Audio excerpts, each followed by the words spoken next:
আমি তোমাকে শাস্তি দিচ্ছি? শাস্তি নয়, এমনি দুরবস্থা যদি আমার হতো, পারতে পারতে তো তুমি সইতে।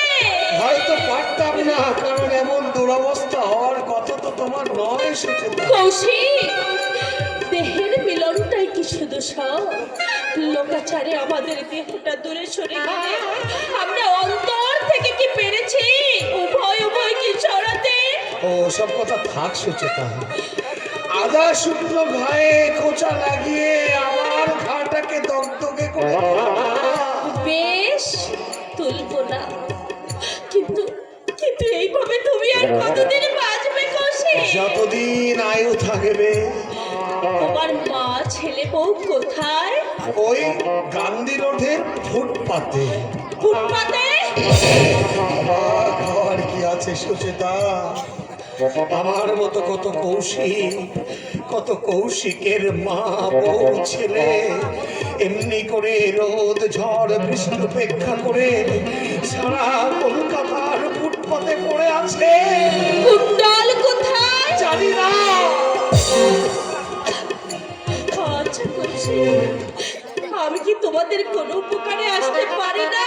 হ্যাঁ পারো, যদি কোনোদিন প্রয়োজন হয় আমি তোমাকে ডাকবো। কৌশিক, আমাকে একটা প্রায়শ্চিত্তের সুযোগ দেবে তুমি? প্রায়শ্চিত্ত?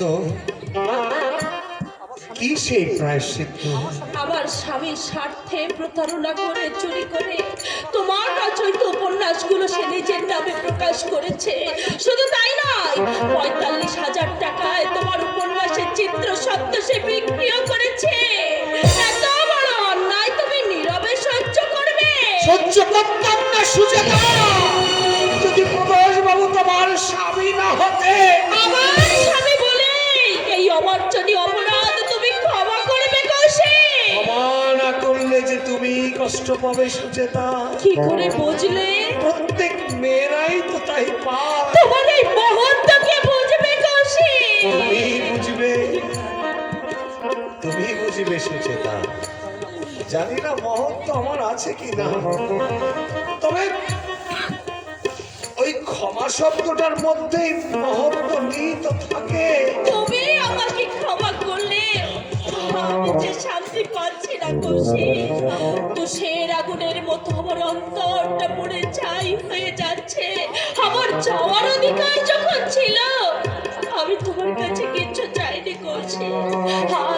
আজ শুধুমাত্র একটা প্রায়শ্চিত্তের সুযোগ চাইছি। বেশ বলো। আমার রচিত উপন্যাসগুলোর মাধ্যমে আমার স্বামী যে টাকাটা পেয়েছে সেই টাকাটা ন্যায় তো ধর্ম তো